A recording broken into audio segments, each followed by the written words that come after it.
Hello students, आज हम class 11th की बुक आरोह पद्य भाग की कविता घर की याद पढ़ेंगे, जो कवि भवानी प्रसाद मिश्र द्वारा लिखी गई है। इस कविता में घर से दूर रहने की पीड़ा को बताया गया है। कवि जेल में रहने के कारण अपने घर से अलग रहने के दुख को महसूस करते हैं और उनकी यादों में उनके घर के सदस्य छाए हुए हैं। यह कविता जेल प्रवास के समय लिखी गई है। चलिए स्टार्ट करते हैं। आज पानी गिर रहा है, बहुत पानी गिर रहा है, रात भर गिरता रहा है, प्राण मन घिरता रहा है। यानी कि आज पानी गिर रहा है, बहुत पानी गिर रहा है। कवि यहाँ पर अपने मन को दुखी महसूस करते हैं और वे एक काल कोठरी में बंद हैं।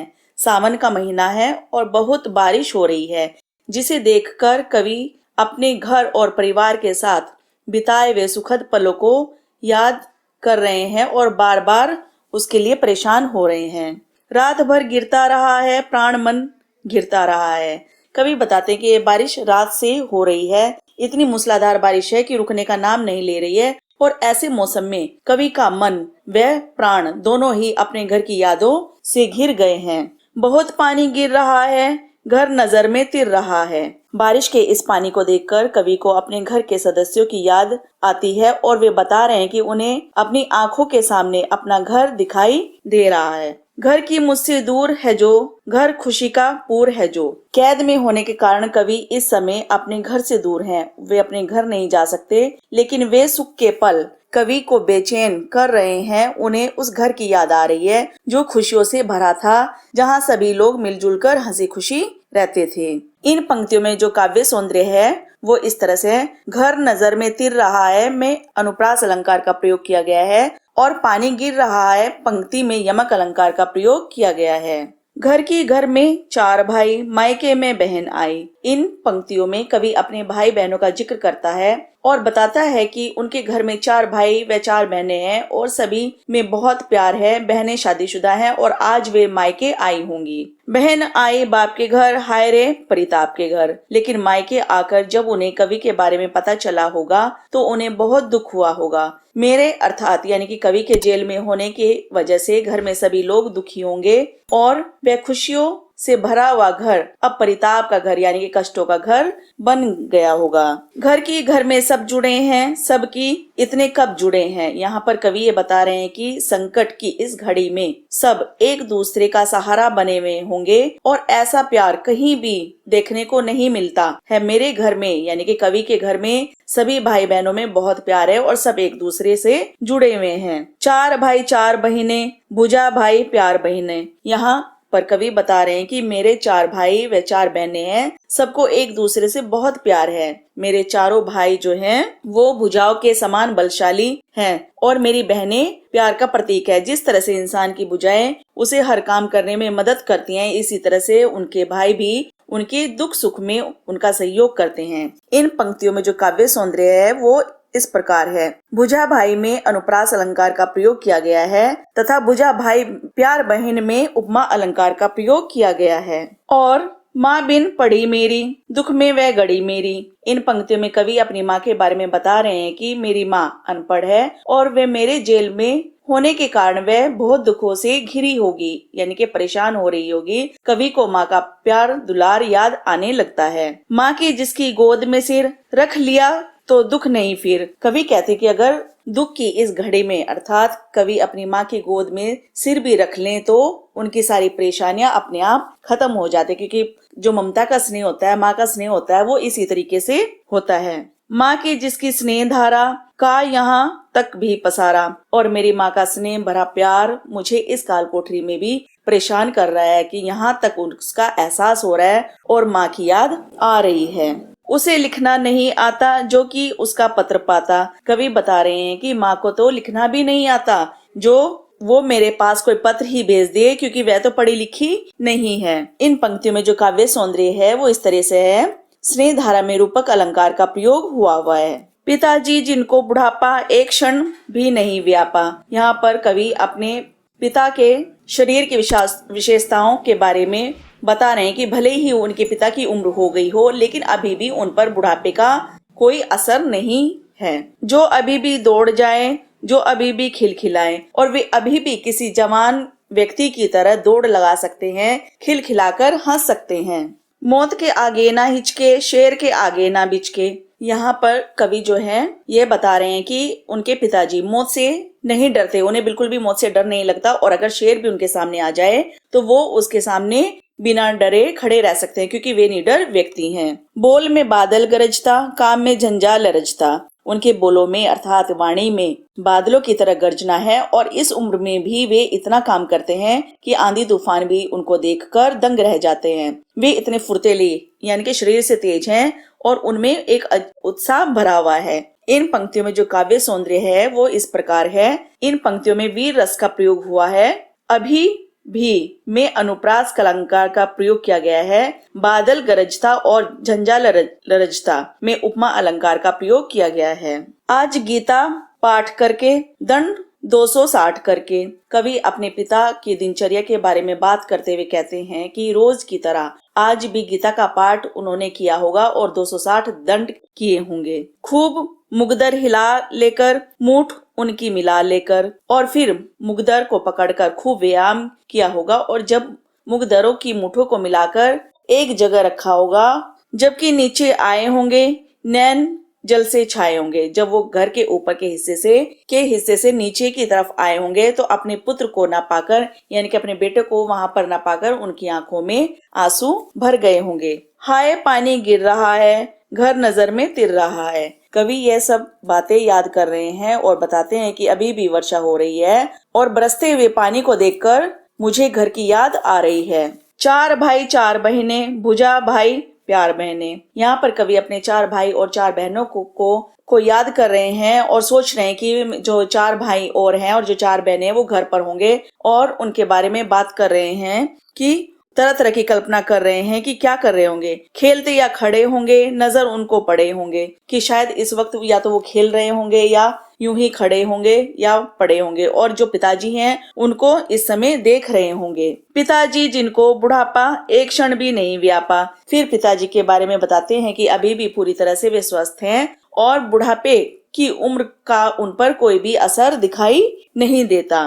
रो पड़े होंगे बराबर पांचवे का नाम लेकर, लेकिन जब खेलते हुए मेरे भाई बहनों पर उनकी नजर पड़ी होगी तो उन्होंने अपने 5वें पुत्र को वहां न पाकर वे दुखी होकर उनका नाम लेकर रो पड़े होंगे, और ऐसा जरूर हो रहा होगा। इन पंक्तियों में जो काव्य सौंदर्य है वो इस तरह से है। काव्य में वात्सल्य रस का प्रयोग किया गया है और भुजा भाई में अनुप्रास व उपमा अलंकार का प्रयोग हुआ है।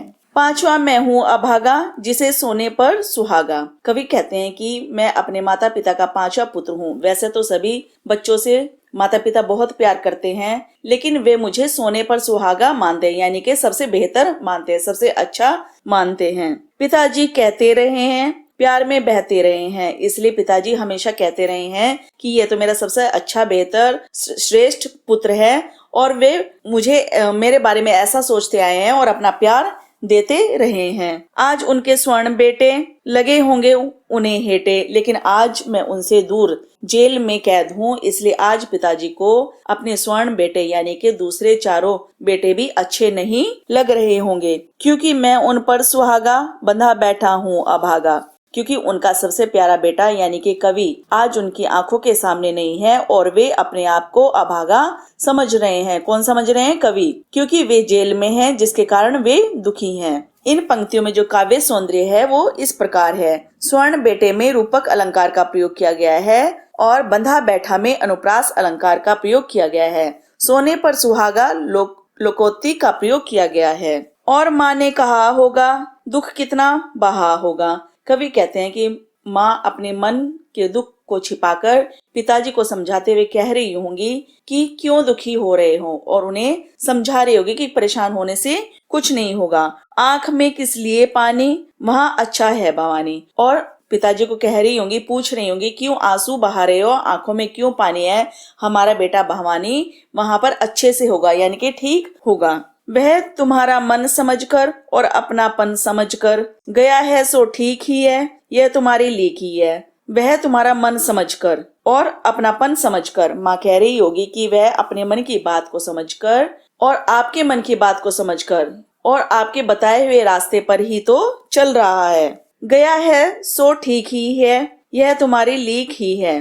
वह देश की सेवा करते हुए ही जेल गया है। तुम्हारा अनुसरण ही उसने किया, यानी कि जैसे आपने देश की सेवा की वो भी देश की सेवा ऐसे ही कर रहा है, इसलिए वह ठीक है। माता को अपने पुत्र की देशभक्ति पर नाज है। इसमें काव्य सौंदर्य इस तरह से है। कविता में वात्सल्य रस का प्रयोग हुआ है और लीक पर चलना मुहावरे का प्रयोग हुआ है। पाँव जो पीछे हटाता, कोख को मेरी लजाता। इन पंक्तियों में बताया जा रहा है कि माँ पिताजी को समझाते हुए कह रही होंगी कि उनका बेटा देश के लिए अपने कर्तव्य का पालन कर रहा है। अगर वह पीछे हट जाता तो आज मेरी कोख लज्जित होती और मुझे अपने बेटे पर गर्व है। इस तरह हो न कच्चे, रो पड़ेंगे और बच्चे। माँ पिताजी को समझाते हुए कह रही होंगी कि आप अपने मन को इतना कच्चा मत करो, यानी कि दिल छोटा मत करो। अपनी मन व भावनाओं की एहसासों पर काबू रखो, मन को मजबूत करो, वरना घर में और बच्चे भी आपको देखकर रो पड़ेंगे। पिताजी ने कहा होगा, हाय कितना सहा होगा। फिर पिताजी ने अपने आप को संभालते हुए समझाते हुए कहा होगा कि मैं दुखी नहीं हूँ, और उन्होंने उस दुख को पीने के लिए यानी कि कितना सहा होगा, उस चीज से बचने के लिए कैसे उन्होंने सबको समझाया होगा। कहाँ मैं रोता कहाँ हूँ, धीर में खोता कहाँ हूँ। और पिताजी ने माँ से कहा होगा कि नहीं, मैं कहाँ रो रहा हूँ, मैं अपना धीरज नहीं खोता हूँ, अर्थात ना तो मैं रो रहा हूँ और ना ही परेशान हूँ। इन पंक्तियों में जो काव्य सौंदर्य है वो इस तरह से है। भाषा सहज व सरल है। पाँव पीछे हटाना, कोख लजाना, कच्चा होना आदि मुहावरे का प्रयोग किया गया है। हे सजीले हरे सावन, हे की मेरे पुण्य पावन। इस पंक्ति में कवि सावन को संबोधित करते हुए कहता है कि हे सुंदर सजीले सावन, तुम पावन हो, पुण्य हो। तुम बरस लो वे ना बरसे, पांचवे को वे ना तरसे। मूसलाधार बारिश हो रही है और कवि जो है वो सावन से कह रहे हैं कि तुम बरस रहे हो, लेकिन इस बात का ध्यान रखना कि तुम चाहे जितना बरस लो, लेकिन मेरे माँ और पिताजी पांच पुत्र को याद करके दुखी ना हो, वे मेरे लिए ना तरसे, परेशान ना हो। मैं मजे में हूँ सही है, घर नहीं हूँ बस यही है। हे सावन, तुम जाकर मेरा संदेश देना, मेरे पिताजी को देना और कहना कि मैं तो मजे में हूँ, बहुत खुश हूँ, ठीक हूँ यहाँ पर, किंतु यह बस बड़ा बस है, इसी बस से सब विरस है। किंतु बस इतना ही है, यानी कि यहाँ पर कवि जो है मजबूर है और अपनी भावना को प्रकट कर रहा है। किंतु बस इतना ही है कि मैं घर पर नहीं हूँ, बस यही कि घर पर नहीं हूँ, बस यही दुख है। अपनों से दूर होने के दुख ने मेरे जीवन के सारे सुखों को छीन लिया है, उसे नीरस बना दिया है। किंतु उनसे यह ना कहना, उन्हें देते धीर रहना। इन पंक्तियों में कवि अपनी भावनाओं को कंट्रोल यानी कि नियंत्रण में रखते हुए कहते हैं कि हे सावन, तुम उनसे यह सब मत कहना कि मैं दुखी हूँ, अकेला हूँ, तुम उन्हें धैर्य देते रहना। उन्हें कहना लिख रहा हूँ मैं, उन्हें कहना पढ़ रहा हूँ, और उन्हें ये कहना कि मैं यहाँ पर लिखता हूँ, पढ़ता हूँ, खूब काम करता हूँ, मेरे लिए बिल्कुल भी परेशान ना हो। काम करता हूँ कि कहना, नाम करता हूँ कि कहना, और इतना काम कर रहा हूँ कि देश सेवा करके अपना और अपने पिताजी का नाम रोशन कर रहा हूँ। चाहते हैं लोग कहना, मत करो कुछ शोक कहना। कवि कहते हैं कि मेरे माता पिता से कहना कि जेल के सभी लोग मुझे चाहते हैं, यानी कि सभी प्रेम करते हैं, मुझे यहाँ कोई भी किसी भी तरीके की परेशानी नहीं है, इसलिए वो दुखी ना हो। इन पंक्तियों में जो काव्य सौंदर्य है वो इस तरह से है। काम करता कि कहना में अनुप्रास अलंकार का प्रयोग किया गया है। और कहना मस्त हूँ मैं, कातने में व्यस्त हूँ मैं। इन पंक्तियों में कवि कहते हैं कि सावन, तुम मेरे माता पिता से जाकर कहना कि यहाँ पर मैं मस्त हूँ, खूब खुश हूँ और सूत कातने में व्यस्त हूँ, यानी कि हर वक्त मैं बिजी रहता हूँ। वजन 70 सेर मेरा और भोजन ढेर मेरा। खूब खाता पीता हूँ, यानी कि यहाँ पर मुझे कोई भी कमी नहीं है, यहाँ मैं खूब खाता पीता हूँ और खूब खेलता हूँ, इसलिए मेरा वजन जो है वो 70 सेर यानी कि 63 किलो हो गया है, यानी कि इतना मुझे खाने को मिलता है। कूदता हूँ, खेलता हूँ, दुख डटकर ठेलता हूँ।